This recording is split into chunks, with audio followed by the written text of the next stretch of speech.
Walaupun kita sudah sering mendengar bahkan melaksanakan, namun tidak sedikit yang belum memahami sejarah sholat tarawih.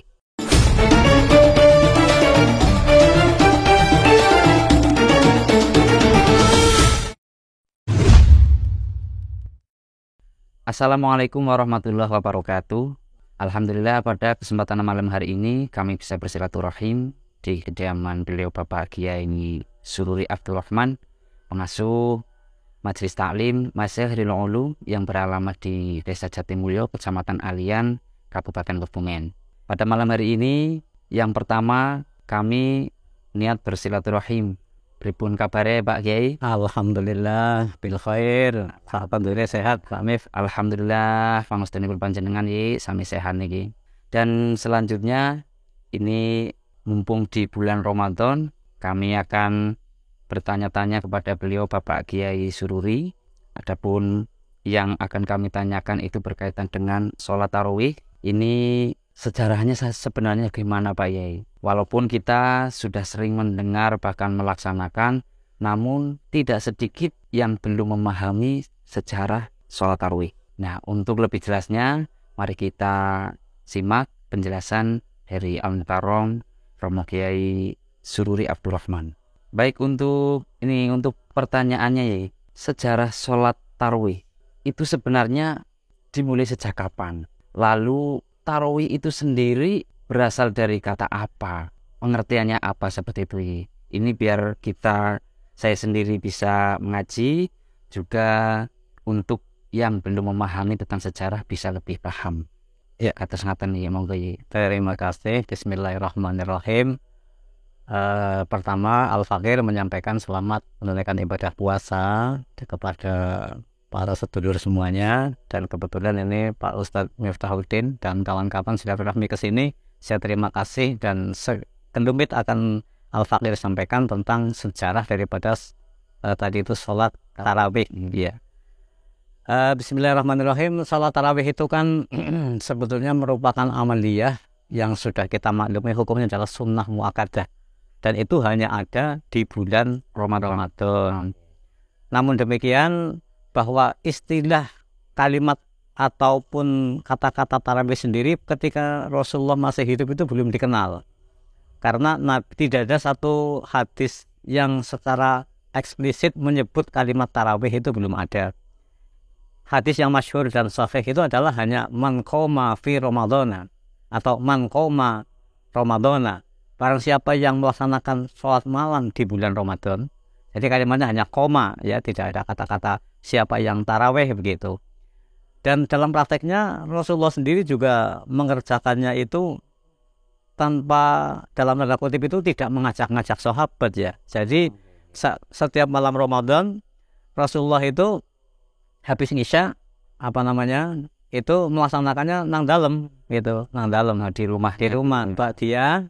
Dan ini yang sering ditinggalkan oleh sebagian kaum muslimin. Jadi gugup selak kepengen taraweh, akhirnya ba'diyahnya ditinggalkan. Padahal Rasulullah tidak demikian, tetap ba'diyah. Dan kemudian menurut riwayat yang Al-Fakir baca itu, beliau mengerjakannya di rumah. Dalam 1 bulan Kanjeng Nabi mengerjakan di masjid itu hanya 3 atau 4 hari saja. Itu pun waktunya itu ya namanya Qiyamul Lail, tentu ya setelah mendekati sepertiga malam yang terakhir gitu. Nah, setelah sholat isya langsung berarti gitu. Itu yang Al-Fakir pahami. Dan kemudian Nabi Muhammad juga tidak mengajak, apalagi menyuruhnya untuk secara berjamaah. Dan itu dimaklumi karena dalam hadis yang cukup masyhur disebutkan bahwa ketika malam berikutnya para sahabat menunggu-nunggu kedatangan Rasul di masjid, itu Nabi tidak keluar, tetap nang dalam. Ketika ditanya, ya Rasulullah, kenapa Anda kemarin kami tunggu-tunggu untuk sholat di masjid, panjenengan tidak tindak ke masjid? Nabi menjawab bahwa itu khawatir nanti dianggap sebagai bentuk kewajiban. Itu juga bentuk kasih sayang Nabi kepada umatnya. Mesake kone dianggap wajib gitu. Akhirnya Nabi mengerjakannya seperti itu sampai beliau wafat. Sampai wafat itu tidak ada praktek berjamaah dan tidak mengajak sahabat untuk secara berjamaah. Ya hanya parsial seperti itu, artinya hanya sendiri-sendiri ataupun Kanjeng Nabi tidak akan nang dalam gitu.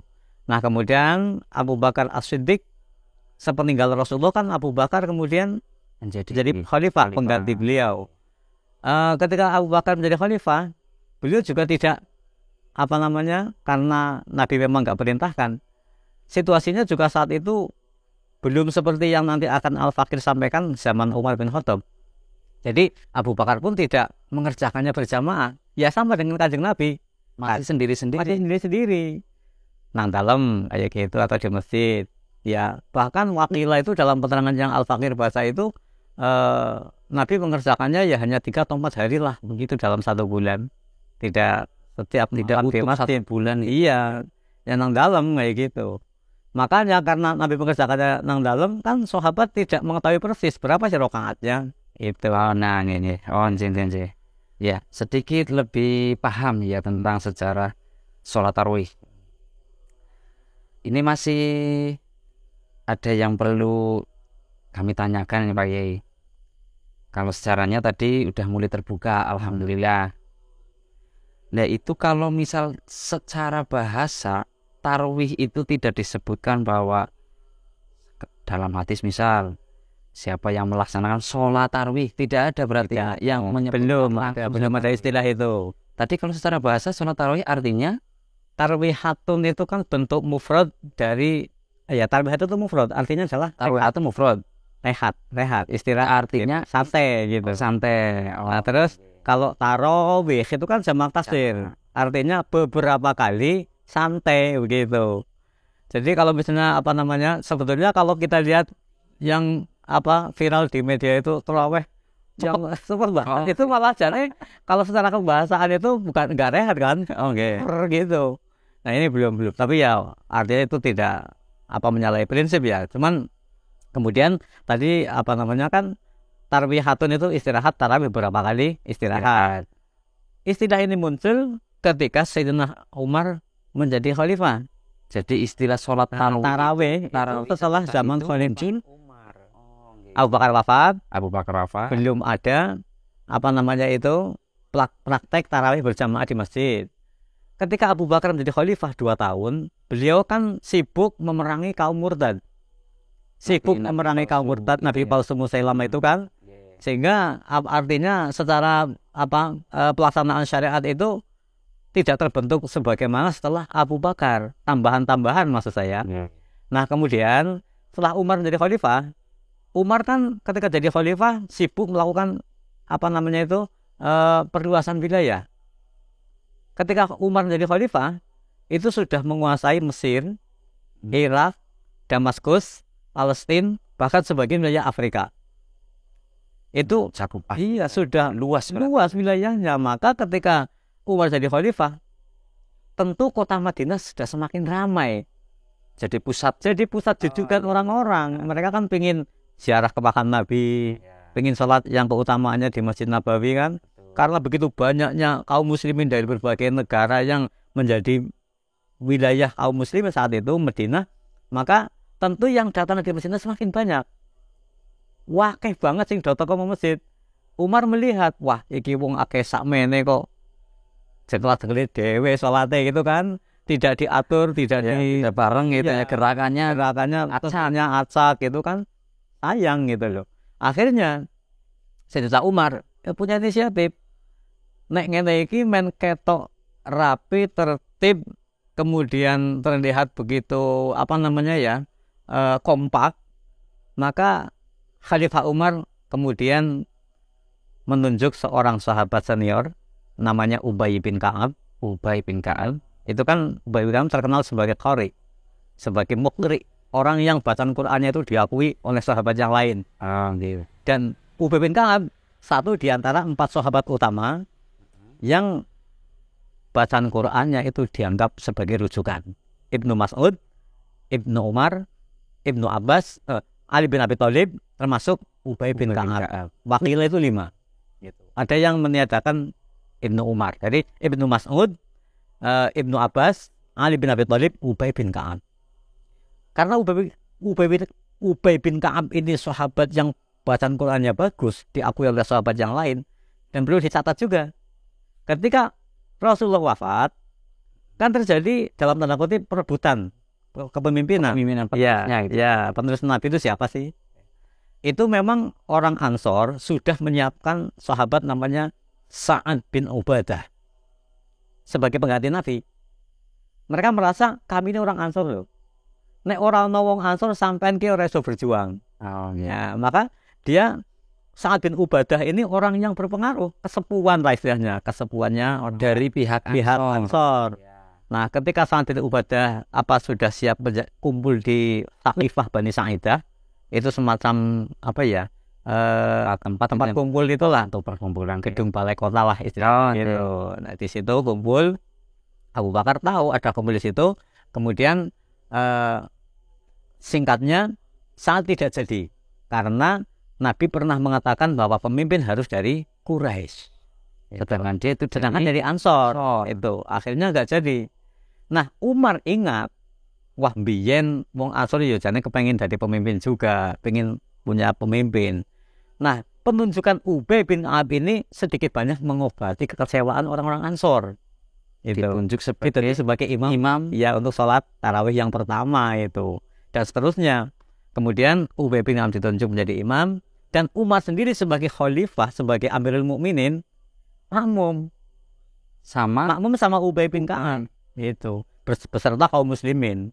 Nah, ini jadi akhirnya maka barulah ada sholat sunat tarawih secara berjamaah dengan jumlah rakaat disepakati oleh sahabat saat itu 20 rakaat plus witir 3 menjadi 23. Dalam kitab Fiqhul Islam wa Adillatuh itu disebutkan juga bahwa 20 rakaat itu kan ada kaitannya dengan sholat rawatib. Sholat rawatib yang muakkad kan 10. Ba'diyah sama qobliyah. Kan hitungannya qobliyah itu kan ya subuh 2 rakaat. Kemudian zuhur 2 rakaat, ba'diyahnya 2, ngasar itu tidak ada muakkad. Enggak ada muakkad asar.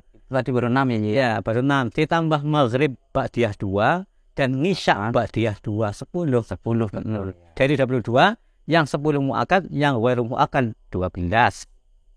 Nah, karena Ramadan ini kan kesempatan yang sangat bagus. Jadi alasan beberapa sahabat di antara Umar adalah 20 iki sing artinya 10 yang muakkad itu, yang rawatib yang ditambahkan keseharian ditambahkan dengan yang 10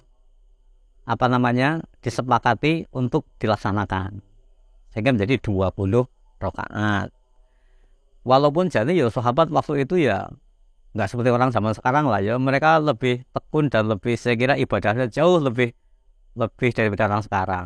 Apa penting nek zaman saiki wong kaya wae dhewe kan ya ora tekun qobliyah ba'diyah. Nah, ini kan makanya tarawih jadi 20 iki ya ketemu nambeli sing 10 motor tinggal kuwi mau lho. Betul ya.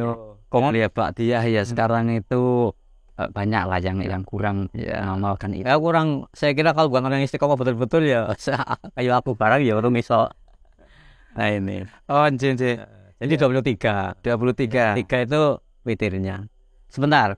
Kalau ada riwayat mengatakan seperti yang bersumber Aisyah mengatakan, aku nggak pernah melihat Rasulullah lebih dari 11. Nah, itu memang mau saya tanyakan itu. Kalau misal tadi sudah jadi kesepakatan waktu itu ya di sahabat Umar itu 23 dengan witirnya. Tapi ini kan banyak yang ada yang mengerjakan sholat tarawih itu, ada yang kurang dari itu, 8 rakaat plus 3 jadi 11. Nah, itu mungkin masing-masing kan tetap memiliki argumentasi lah. Niku biar lebih jelas lagi niku dari mana sumbernya, biar untuk kita paham bersama lah. Yang 23 juga paham yang 8, yang 11 juga paham yang 23. Kembali ke depan bahwa kita maklum tarawih itu kan sifatnya ijtihadi ya. Artinya bukan amaliyah yang qat'i, bukan amaliyah yang paten seperti yang maktubah 5 itu kan subuh, zuhur, asar, maghrib, isya iso diudik-udik ya. Karena ijtihadi itu ya yang 8 menjadi 11 itu juga mereka punya ijtihad. Kemudian yang 23 juga punya ijtihad. Maka Al-Faqir menganjurkan kaum muslimin dikembalikan ke kemantapan masing-masing, dalam mengamalkannya. Tapi yang jelas kalau tadi yang 23 alasannya seperti tadi Al-Faqir sampaikan. Jadi Umar itu ya dalam tanda kutip gawe bid'ah. Itu kan gak gawe bid'ah, Nabi nggak memerintahkan, jamaah tidak ada, jumlah rakaat juga tidak pasti, itu ijtihadi menjadi 20 karena yang nggo nyampurnake sing Muakkad itu ya ya. muakkad ghairu muakkad itu disambung dengan apa namanya tarawih itu. Dan kemudian bahwa ada sebagian orang yang aku mantap sing waduh, aku tak waduh baik ya ora masalah. Iya, nggak ada masalah, itu silahkan, itu di sing penting ojo wah anu malas aku naik kesuwen. Nah, itu alasannya jangan ke situ berarti. Iya, aku Bisa malas atau kesuwen. salah satu dari pihak 11 atau 23 alasannya itu betul. Maksudnya alasannya yang masuk akal. Ini sumbernya dari sini loh, biar tahu gitu kan. Tadi kan sudah ditelaskan oleh Pak Yai, 23 itu sebagaimana yang dilaksanakan oleh sahabat Umar. Alhamdulillah ya, matur nuwun niki penjelasannya. Berkah silaturahim mriki nggih kula niki sakonco, saya dan teman-teman juga pemirsa ini yang menyaksikan bisa lebih paham mengenai sejarah sholat tarawih beserta dengan jumlah rakaatnya yang masing-masing itu memiliki argumentasi yang sahih. Ya, demikian beberapa tanya jawab dengan beliau Bapak Kiai Suri Abdurrahman dari Desa Jatimulyo Kecamatan Alian. Mudah-mudahan ini bermanfaat teruntuk khususnya untuk saya dan teman-teman, umumnya untuk pemirsa semua dimanapun ada berada. Besok kita sambung lagi, bisa silaturahmi ke sini dengan berbincang-bincang narasumber beliau Bapak Kiai Suri Abdurrahman dengan tema yang lain yang kebanyakan mungkin lebih kelihatan sederhana, tapi ini perlu dibahas agar tidak menjadi pemahaman yang tabu untuk masyarakat yang kurang belajar mengaji atau yang baru dengar. Ya baik, kurang lebihnya mohon maaf dari kami. Cukup sekian. Assalamualaikum warahmatullahi wabarakatuh. Waalaikumsalam warahmatullahi wabarakatuh.